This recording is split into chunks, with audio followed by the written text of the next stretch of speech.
Well, good afternoon again, everyone. We will begin today's media availability by the opening comments from Dr. Janice Fitzgerald. Thank you, Premier. Good afternoon, everyone, and thanks for joining us on this beautiful day. Since the media advisory yesterday, we have no new positive cases in the province. So our number remains at 260, with 242 in Eastern, 8 in Central, 4 in Western, and 6 in Labrador-Grenfell Health. 52% of cases are female and 48% are male. 22 people are under the age of 20, 38 between 20 and 39, 38 between 40 and 49, 58 between 50 and 59, 57 between 60 and 69, and 47 who are 70 and above. 3 people are in hospital due to the virus, and of these patients, 1 is in intensive care. 254 people have now recovered, and in total we have tested 11,347 people. It has been nearly 3 weeks since we've had any new confirmed cases of COVID-19 in our province. This is indeed positive news, and I know provides us all with a tremendous sense of well-deserved reprieve. However, while we have done well in flattening the first wave, we are not seeing the last of this virus in our communities. As we progress through our alert levels and people move around more, we will likely see an increase in cases of COVID-19. And as I've said before, the reason we have fared so well to date is directly attributable to our strict adherence to the public health measures in place. If not for our strong collective actions, this virus would have progressed much differently in our province. So with each passing day and no new confirmed cases, it is natural to feel an increased sense of safety to resume regular routines. However, we must not become complacent, and we must continue to practice those prevention measures that we've come to know so well. So please continue to stay at home as much as possible, especially if you're unwell. Cover your coughs and sneezes, practice good hand hygiene, maintain a safe physical distance of at least 2 arms lengths from others when in public spaces, and wear non-medical masks when that's not possible. These practices have become embedded in our daily lives and will be vitally important to our protection against COVID-19 for the foreseeable future. The weather is warming and more people are going outside, so please remember the importance of physical distancing while enjoying outdoor public spaces such as walking trails and parks. I was heartened this weekend while enjoying the outdoors myself to see people diligently practicing safe physical distancing. This is the most effective prevention measure to stop the transmission of COVID-19. So please continue to give space to those outside your bubble and follow guidelines in these public outdoor places. Today, I would like to acknowledge that it is Paramedic Services Week and an important time to highlight the integral role paramedics in our province play on the front lines of our healthcare system, not just during this time of pandemic, but every day. As paramedics, you're often the first point of contact in any health emergency response and available day and night to provide expert medical assistance in times of crises. For your invaluable life-saving skills and expertise, dedication, and tireless efforts in helping and protecting our communities, please accept my heartfelt gratitude and appreciation. Thank you. As a recap for those who may have just joined, we have no new cases since yesterday's media advisory, and the total number remains at 260, with 242 cases in Eastern, 8 in Central, 4 in Western, and 6 in Labrador-Grenfell Health. When we look back at how far we've come over the last 2.5 months and the significant strides we have made against this pandemic, it's a good reminder to all of us of what we can achieve by combining our efforts to support and protect each other. And while the path forward may not always be easy, this shared purpose will see us through to better and brighter days ahead. So hold fast, Newfoundland and Labrador. Thank you. Thank you once again, Dr. Fitzgerald, and good afternoon again, everyone. Well, what a great way to start a new week with a report of no new cases of COVID-19 in our province. 0, I think, like many of us, has become my favorite number during this pandemic. You know, I think since we were talking about numbers, I think it's just a reminder and update everyone that since May 4th of this year, we have had over 3,200 travel exemption applications. and all but 7% of those have been denied. So there are people moving with their travel plans coming into Newfoundland and Labrador with their travel exemptions in place. And over the last 24 hours, just a reminder of the great job that we've been doing at our borders, there's 169 people that have came into Newfoundland and Labrador. And that calculation, by the way, is taken from all the points of entry. So from time to time, we get, comments on social media about large numbers of people coming across our border.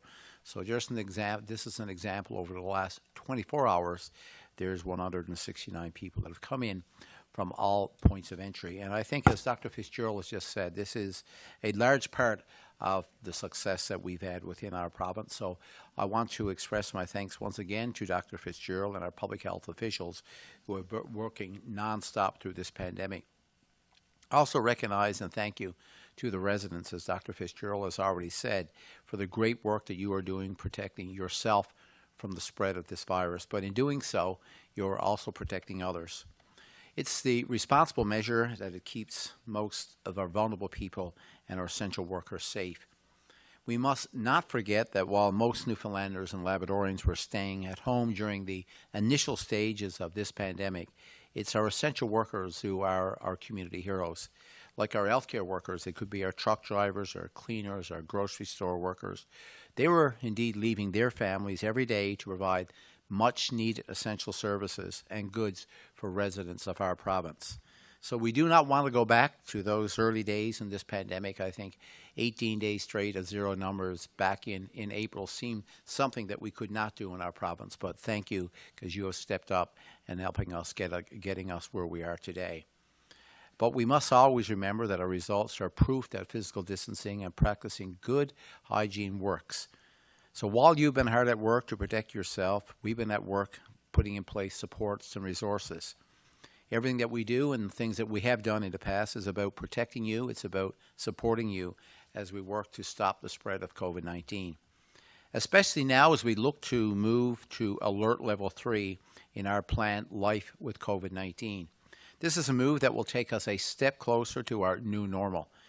As we look forward and towards Alert Level 3, we are putting further supports in place for residents and for industry to help ease the burden that this pandemic has placed on our province. All of the work that we do is about helping you during this global pandemic, and the goal to provide assistance for such things as paying bills and making sure that you have the basics in life. Throughout this pandemic, there has been considerable focus on how we would alleviate the stress that is placed on people and businesses. One of the most difficult and hardest sectors was the tourism and hospitality industry in Newfoundland and Labrador. Incidentally, this week marks National Tourism Week. Like most things, it looks quite different this year in 2020 than it did last year in 2019. But it shouldn't stop us from recognizing our industry that plays an important role throughout Newfoundland and Labrador. The tourism industry includes more than 2,700 businesses across our province. Of that, many of them are small operators spanning across some of the most magnificent rural and urban areas in Newfoundland and Labrador. Businesses in our province, they provide over 20,000 jobs. So the thing is local economies are energized by the tourism operators. They are key to sustaining many of our rural and small communities. So by supporting tourism, we are fostering economic development, which is critical to diversifying, growing, and strengthening our economy. So earlier this morning, myself and Minister Davis announced a $25 million investment through a tourism and hospitality support program. This is a provincial funded program that will make life a little easier during one of the toughest challenges that we have had to face together as a province. This program will provide eligible operators with support at a time and gives them an opportunity to get back on their feet. It will provide immediate financial relief to better position our tourism operators as they look forward to reopening. Many operators will benefit from this program. People like accommodations, people that are involved in tours, attractions, food and beverage businesses, outfitters, transportation groups, and retail operators in tourism. So a lot of questions we're getting so far about how it would work. If you're an eligible small and medium-sized business operator, You can apply for this one time. It's non-repayable working capital contribution. So this is not a loan. This is something that when you meet the criteria, you will not have to pay back. For those of you that have gross sales of $100,000 or less, it's a $5,000 grant. And if your sales are over $100,000, it's a $10,000 contribution. So the date for you to apply will start on Monday, June 8th. And further details about this program, including the eligibility criteria, that will be posted on the Department of Tourism, Culture, Industry, and Innovation website in the coming days. So we all work together towards keeping COVID at bay as we continue to work and support residents and industries in our province. It's by working together that we will learn to live and work in what is a new normal. We must stick with our plan. We put a plan in place, and we know that that plan is working. We must remain optimistic about reopening our economy and focus our attention on how we can best do it to support our businesses, which in turn supports the residents of our province.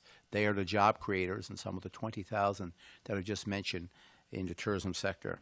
But we also must keep in mind that we have to do this safely, keeping in mind the burden that it places on our healthcare workers, those essential workers in our society that do not get a chance. If indeed we had to have another outbreak, they do not have a chance to go home and stay inside. They must continue to go to work to provide the services that we need as a province. So before I conclude my remarks today, I'm going to send a virtual bouquet to yet another group of hardworking Newfoundlanders and Labradorians. Dr. Fitzgerald had mentioned that this is Pandemic Services Week, but this is not only Tourism Week and Paramedic Services Week. This is about Early Childhood Educators Week as well. So this presents us with an opportunity to acknowledge the crucial role our early childhood educators play in the lives of our children. Their knowledge and their expertise guide and support their early learning and development through play-based learning and exploration. So they've been playing a key role through providing essential support for families during this pandemic. There are approximately in our province some 2,200 certified early childhood educators in communities throughout Newfoundland and Labrador. So on this week, we want to thank them for their dedication and their hard work. So whether it supports or resources that are already in place, as I just mentioned, or we've enhanced some of those supports, or through new announcements that we made today through our $25 million tourism program, we will continue our engagement with industry leaders and our federal colleagues to find solutions that are needed. On that note, applications are now available for the Canada Emergency Commercial Rent Assistance Program. This program aims to lower rent by 75% to some of the small businesses that have been affected by COVID-19. So if you're looking for an application, you could find it and the criteria associated to the applications on the Canada Mortgage and Housing Corporation's website. That's the CMHC website. So we're all federally, provincially, and communities working very hard to continue to provide the supports that we know that are needed. The residents of our province, they also know the physical challenges that your province is facing. But as a government, we are committed to continue to work with all sectors, all industries to help them get through this tough time in their life as well. We will need them to be there when the province is back on its feet. COVID-19 is one of the largest challenges that we have faced together as a province. The virus is a test of our residents, and so far you're getting a great grade. This time in a period of COVID-19 and this pandemic will be one for the history books. So let's let our actions today be the result of a good story tomorrow. So continue to keep your safe distance while remaining social and stay safe. I will now pass it over to Minister Haggie for his comments today. Thank you very much, Premier. Again, zero and straight days of zero. It's interesting times where we regard that as a significant sign of success. I'd like to join with my colleagues in mentioning Paramedic Services Week. The first responders we have in this province have shown themselves time and time again to not only do the job, but go well beyond it. We saw that with Snowmageddon at the beginning of what has turned out to be an interesting year, and we've seen that through COVID as well. Coming from an era where paramedicine was in its infancy, I have seen for myself in clinical practice the huge benefit that paramedicine has brought to the management of the acutely sick and ill in pre-hospital care. And building on that has been part of my interest in the last 3 years, and currently to try and enhance community paramedicine and to look at bringing that level of expertise out into the communities to provide greater benefit to individuals, particularly those seniors who may find it challenging to travel. So a shout out to all of you, a great thanks from me and the department for the work you do. And here's to some interesting times ahead as we see where we can take things together next. From the point of view of current news within healthcare, really the story is continuing ramping up of procedures, diagnostics, lab work, and procedures as inpatient to start to address the backlog. Each regional health authority has been working hard behind the scenes to bring in more in the way of diagnostics such as endoscopies, light tests, and surgeries that are timely. And those will be the ones that are addressed first, and then obviously those with lesser urgency will come to follow on behind. The big factor that's unknown in all this is the issue around capacity. What is the right level of capacity to be able to deal with the further cases that we do at some point, unfortunately, expect to see. The other more immediate pressing thing is around PPE. We had a better week with deliveries last week, but it's still a significant challenge when bearing in mind across the system we go through somewhere between 2,500 and 3,000 gowns every day. So we're talking orders that need to be in the millions to ensure both the ability to go back to a fairly normal level of functioning in the post-COVID era, as well as to be able to meet with surge capacity. So I'm sure there are people out there who would wish we could go faster, but I think one of the messages that we've tried to relay is that we need to take it steadily, hurry slowly, and don't rush it in case we should unfortunately wreck it in the process. So with that, Premier, I don't really have much more to add today, so I'll hand it back to yourself. Well, thank you, Minister, and I will now turn it over to the media for their questions for today. Thank you, Premier. For the benefit of our speakers, we have 5 reporters registered for today's call. Each reporter will have the opportunity to ask 2 questions and 1 follow-up. We suggest that you not ask rumor-based questions. The purpose of these briefings is to address COVID-19 issues. All other government-related issues should be directed to the appropriate department or agency for response. Reporters will ask questions in the order they registered for today's call. Please do not press star 1 until your name has been called. Following this, should time permit, there will be an opportunity for single questions. This call will end at 2:59 p.m. and further questions can be emailed. Our first questions today are from Kellyanne Roberts of NTV News. Please go ahead. Thank you. Premier or Dr. Fitzgerald, I'm not sure who wants to answer this, but in terms of the staycation announcement and the tourism support program that was announced today, what level can we begin to see staycations happen in? Well, from the alert level that's been put in place by public health officials, I mean, we still encourage people on if it's non-essential travel within our province. It's not essential travel at this point, but we know that at some point people will want to move around, but we must make sure that when they do that, they just do it safely. So it's measures that would have to be put in place, making sure that the risk assessment that will be done where the appropriate amount of PPE is required. As we get further along into our alert system where restaurants begin to open up and as people move around our province, we must continue to do that safely. As I said earlier, that if indeed we get a spike and we see more positive cases, people can go inside. We can go back to alert level 4, as an example, can go back. But one group that cannot go back are those healthcare workers. So it's about finding the balance. And when we get to the appropriate time when people can move freely, safely around our province, that's the alert. We'll see more movement, I'm guessing, by where we see an alert level 3, but only when people can do it safely. Okay. In terms of PPE and our pace of reopening with the levels, I know from level 4 to 3, the 28 days was what was announced. We have no indication for level 3 to 2 yet. How much of a factor is the shortage of PPE playing into that?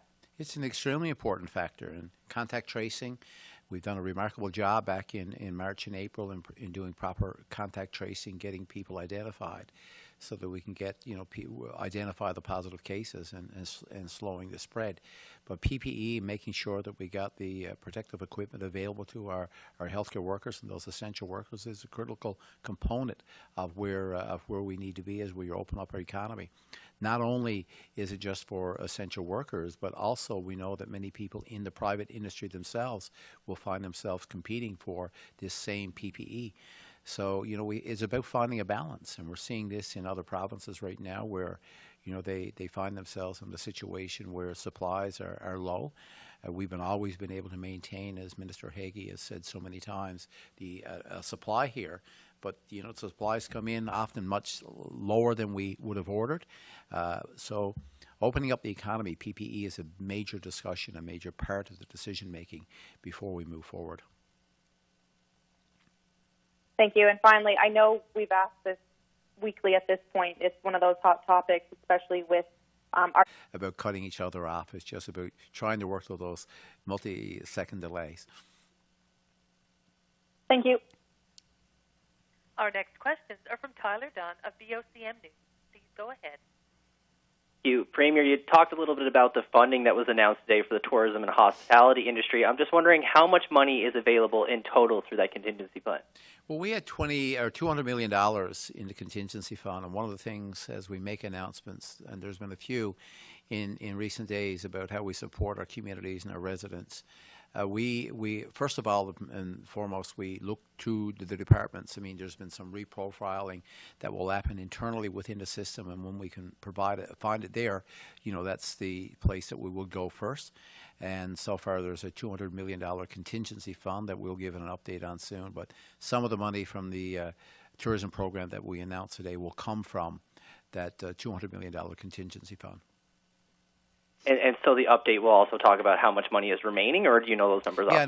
Yeah, for sure. Good question. So I just want to clarify that a little bit. So far, we haven't used much of that money at all, because first and foremost, what we do is we look to the federal government to see what level of support we can get from them on this, and we've been successful on a few examples there. Secondly, we look internally within the department themselves, because on the expense side, things have changed within the department as a result of this pandemic. So we go there. That's our second stop. And thirdly, we have the $200 billion contingency fund. We haven't used much of that at all yet.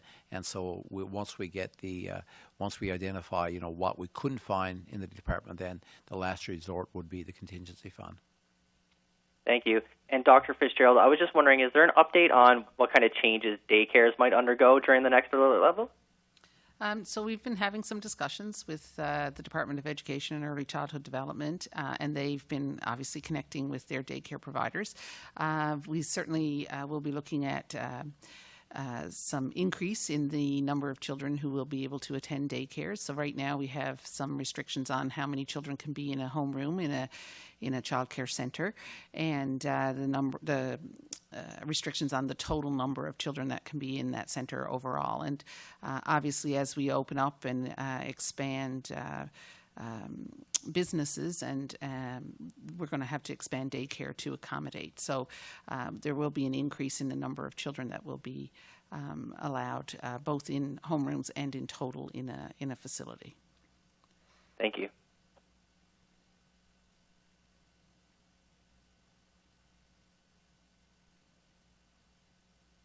Our next questions are from Peter Jackson of the Telegram, and if you're directing any questions to Minister Haggie, we've lost the Skype connection, so he still is on the telephone. Go ahead, Peter. Hi. I do have a question for Mr. Haggie, and that is you talk about PPE and the struggle just within regional health authorities. How is the province going to handle the demand as more and more private clinics and other services open up, given that they don't have any access to PPE either? That's a good question, Peter. We have worked with private clinics as far as providing PPE for emergency situations is concerned. We have also encouraged them to use virtual consultations wherever appropriate. and they have, by and large, according to our data, done quite well at that. From the point of view of how we go on forward, it really is a challenge. Our backstop has to be a maintenance of emergency services, and our backstop has to be protection of healthcare workers who are on the front line. On top of that, then, it is simply a matter of what extra we have in terms of our ordering. We are putting in orders on a regular basis and have outstanding orders going back to January, which have still not been filled. The challenge is that we cannot find sources of a lot of these things. So the short answer is we manage from week to week. Our orders come in late and light, and we will share them as best we can. I think at some point, though, there will be an expectation as the supply chain stabilizes that the private clinics will go back to their regular sourcing for such equipment. This is a continuous management exercise. I don't have a glib, smart, quick, easy answer. There are lots of irons in the fire, and at the moment, we are managing to increase our capacity within the healthcare system writ large, slowly, week over week. And as long as we can continue to do that, we'll carry on. Okay, thank you. I also wanted to ask Dr. Fitzgerald, we're supposed to be seeing restaurants open in the new level 3, and people going to restaurants obviously can't wear masks. So what risk does that pose to the waitstaff restaurant? So with any businesses that are reopening, restaurants included, of course, physical distancing is still very important, and we are recommending that. So that's why restaurants are going to be opening, provided they can maintain that physical distancing, and that I think will have to apply to wait staff as well. And there are ways around that. The other thing we have to remember, as we've said before, you have to look at not just the fact that you're interacting, but the intensity of the interaction and the number of people that you're interacting with. So if the intensity of the interaction is of short duration and not incredibly close for an extended period of time, then those interactions have lower risk than if you're in a closed space with someone for an extended period of time. As well, there's the careful hand washing that should be happening on a regular basis. Of course, you're in a restaurant, careful hand washing should be happening regardless. So that's very important as well. So it's physical distancing is important, but there's all those other public health measures that we have to remember as well. And we have been engaging with that sector to ensure that they have the information that they need to make their workplaces safe. Thank you. I wanted to go back to the fiscal update that was mentioned earlier. Premier, I'm not sure whether you gave a time estimate as for when that update is coming, but I'm wondering if you do give some kind of fiscal update, will the House Assembly be open in some form to actually address that? Well, the update, it would not need to be open. There's two things. There's two updates, Peter, that we've been questioning and answering. One is as we close the year at the end of March of 2019-2020. So that there's been some changes, as the finance minister mentioned last week, because the last 2 weeks, or nearly 3 weeks, I guess, of that fiscal year saw some significant challenges as a result of decreasing in oil prices and the impact of the pandemic, both on the financial situation of not only just Newfoundland and Labrador, but really through many countries around the world. So that was our budget. So we'll be in a position now within the next week or a week and a half or so to finish and finalize the fiscal year 2019-2020 and get that information out. But also the $200 million contingency fund that's been put in place that we have permission and is passed within the House of Assembly now, many weeks ago. So this has been in place. This is really to support pandemic efforts. And today, an announcement that I made around tourism, the tourism program, is a result of the pandemic impact on that industry that we all know well and can share many stories of partners within that industry would be severely impacted just because of travel restrictions. Thank you. Our next questions are from Peter Cowan of CBC News. Please go ahead.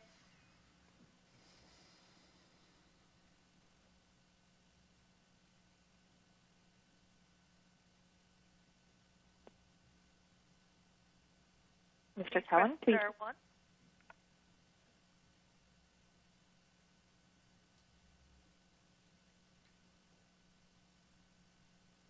Operator, are you able to manually open his line?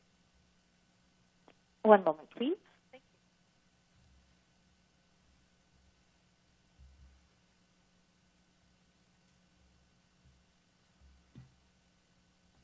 you. Mr. Cowan, your line is now open. Thank you very much. Not sure why my star ones weren't being registered on the system, but question for Dr. Fitzgerald. A lot of people have been wondering about the 3 people who've been in hospital for quite a while now, weeks and weeks. Are they still testing positive and infectious, or has their body cleared the virus, but they're still dealing with some of the complications that came from having this disease? And at what point would they be considered recovered, and have they actually been? So, to the best of my knowledge, and I'm not privy to all the case details of every case, that 2 of the 3 people in hospital have tested negative for the virus and are considered recovered. And are in because of other reasons, are remaining in hospital because of other reasons. So with regard to the definition of recovery for hospitalized patients, the definition of recovery is resolution of symptoms plus 2 negative tests at least 24 hours apart. So looking at the numbers then, does that, because a lot of people have sort of assumed since there are 3 active cases, 3 people in hospital, those are the cases, or are they then considered recovered, and so that would mean there are still 2 people who are at home in isolation still recovering? So I'd have to be certain of that information, but I think that information came to me just before I came over here today. So I'm thinking that those 2 are actually 2 of the people who are in hospital. Okay. And I've talked to businesses who want to get ready for an opening that could come as early as June 8th, places like hair salons, for example, who have been scouring the website. There's no specific guidance out for them. They're worried because they're going to need to have time. They might, for example, need extra barriers or, make physical changes to their facilities in order to be able to do things safely. When will public guidance come out for those businesses that are able to open at level 3? So that guidance is actually being worked on diligently right now by the public health team and others who are involved in that industry, and we hope to have that up in the next day or 2. Thank you. Our next questions are from Elizabeth Witt of all Newfoundland and Labrador. Please go ahead. One moment, please.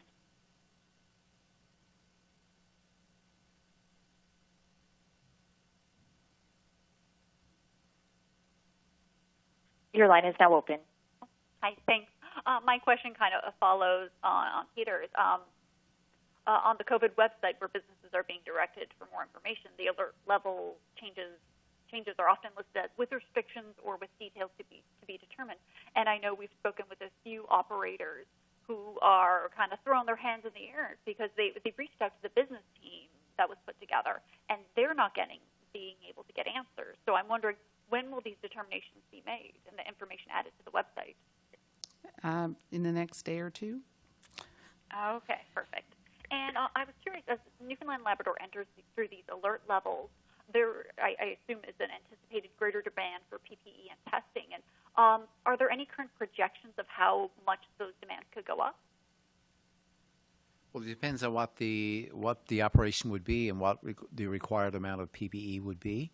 So this is really what's based the risk assessment that's been done by public health officials and supported with the Business Guidance Committee as well. So we know there will be a demand on PPE, and we're seeing this, right across the country. And it's important now that, as the Minister said, we must have a sufficient stockpile so that we can actually respond. So this is really, I think most people now are getting an understanding of the the challenges that we face when you start reopening up the economy. And watching media reports that have been coming out of other provinces over the weekend, we must remain focused here that in providing that proper balance of making sure we open the economy up, getting the services that people are looking for, do the risk assessment and the impact that would have to be on the PPE that could potentially be required by healthcare workers, essential workers, to respond to an outbreak. So I think people now are getting an understanding, just even based on the questions today, of how you have to juggle, what's required here. But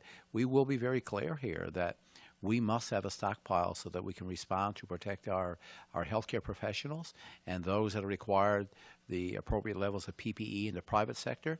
It's their responsibility to be able to provide that, because you cannot necessarily always depend on a government to actually supply that PPE for you. You have that responsibility to actually effectively and safely put your workers to work and protect not only your workers but the clients that will visit your premises. Thank you. And this question is for the Minister. I was wondering, when was the last time you signed the public health emergency order?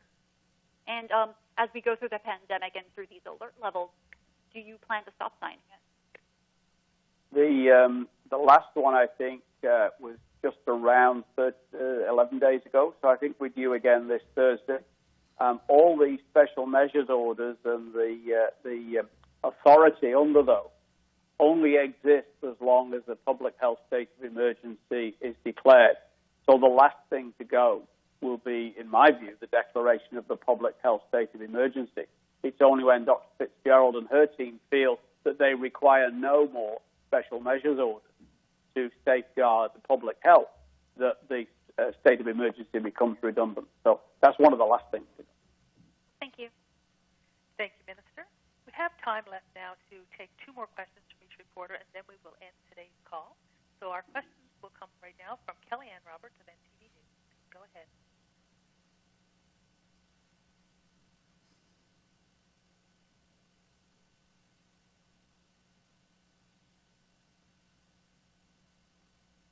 Operator, are you able to assist on that call, please?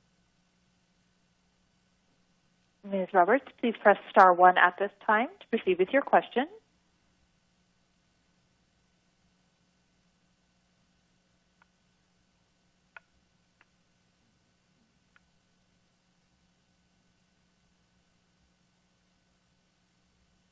We'll move on to Tyler Dunn of the OCM News, and we'll come back to Kellyanne. So, Tyler, if you would press star 1, and please go ahead. Thank you. I was just looking for clarification on the applications that have been denied. Premier, is only 7% of the total applications have not been allowed to enter the province? Yes. So if I think it was over 3,200 that we've received, or applications that have come in through public health officials, and about 7% of those have been denied. Okay, thank you. So we'll go back to Kellyanne Roberts of NTV News. Please go ahead.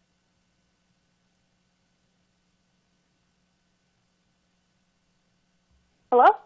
Hi, Kellyanne. Go ahead. Oh, perfect. Thank you. I'm wondering where we're at with the essential worker wage top-up. The last we heard, it was with the federal government. Still with the federal government. If we do our inquiries and feedback and follow up on this, but this essential workers top-up is something that we're committed to.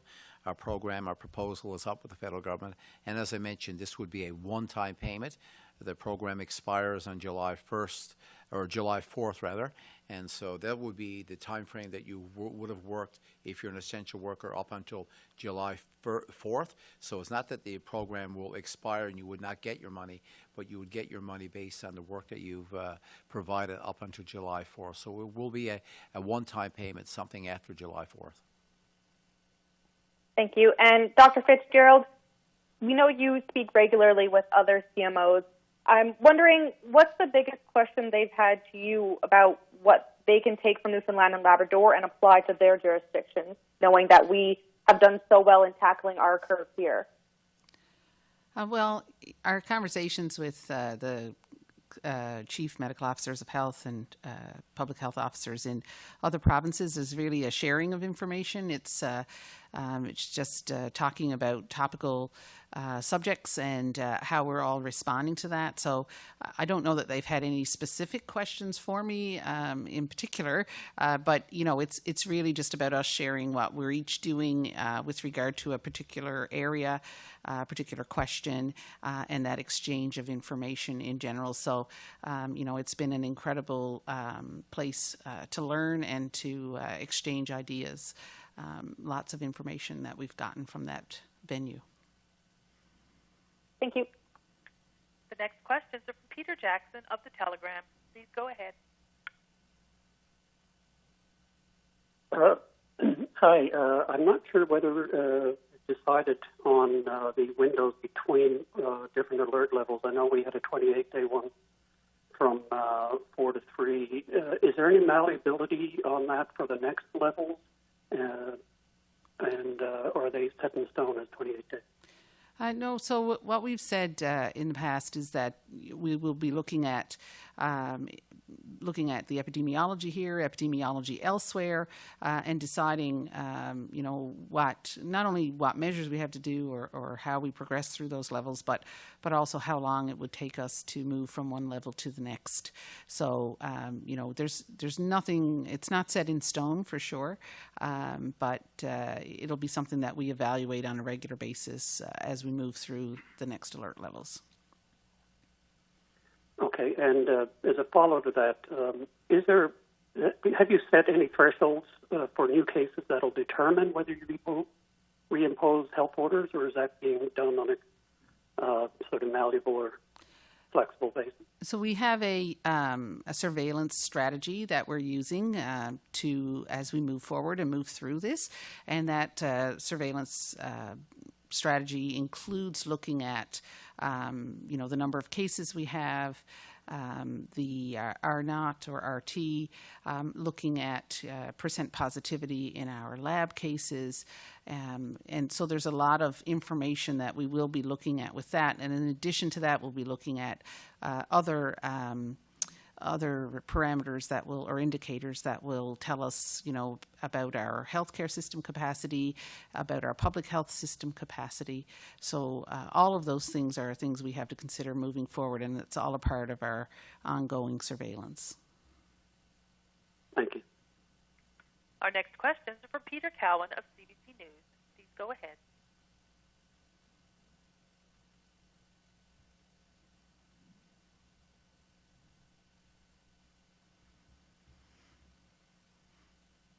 Operator, once again, if you could manually open that line, please. Certainly. One moment, please. Thank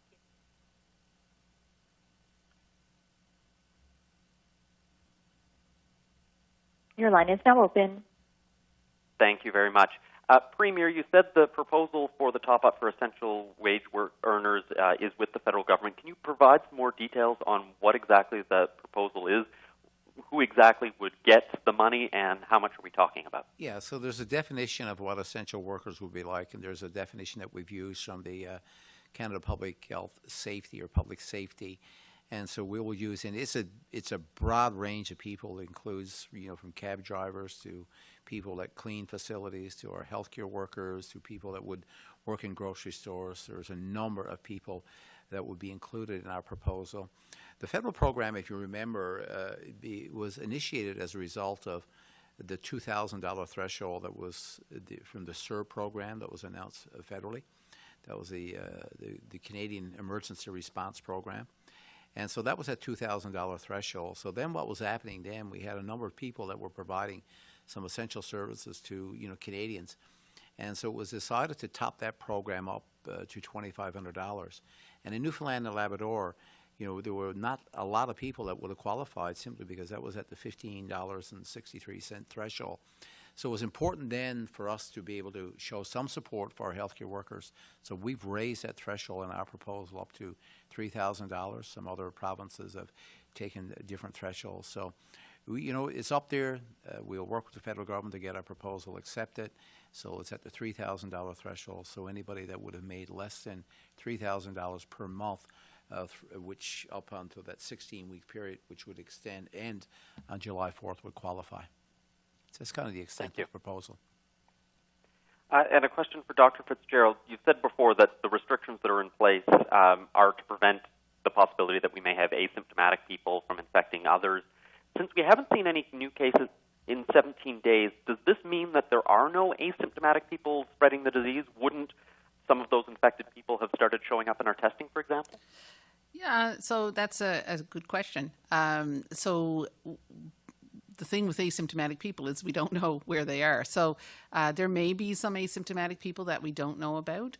We don't have a lot of information about how easily asymptomatic people transmit. We know that some of them do.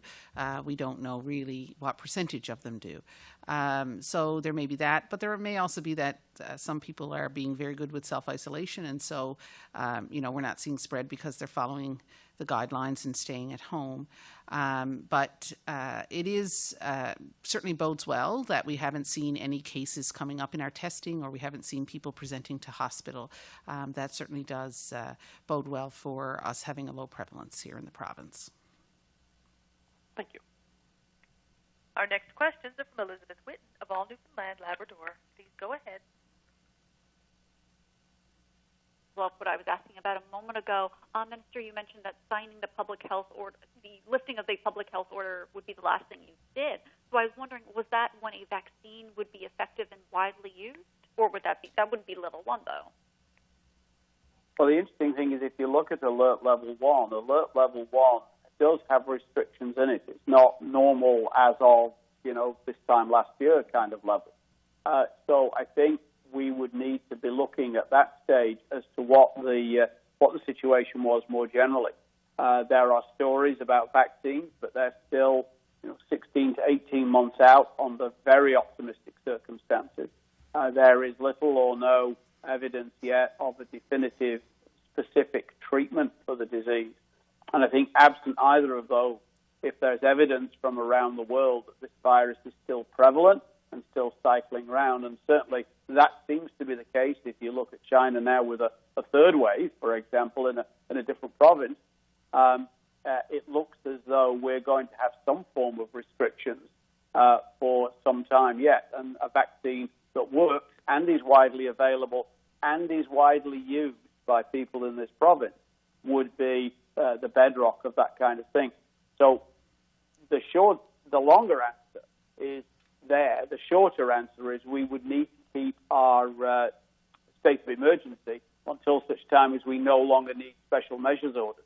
The only way we can reduce mass gatherings or events like that is around those special measures orders, unless we choose to go a different route through the House of Assembly, for example. So it really is a chicken and egg. And I have no idea what the world will look like from COVID point of view by the time we get to level 1. Thank you. If there are no further questions, I'd like to thank the reporters who signed in today. The time for questions has ended, and we will see you again on Wednesday at 2 p.m., 1:30 in most of Labrador. Have a great day.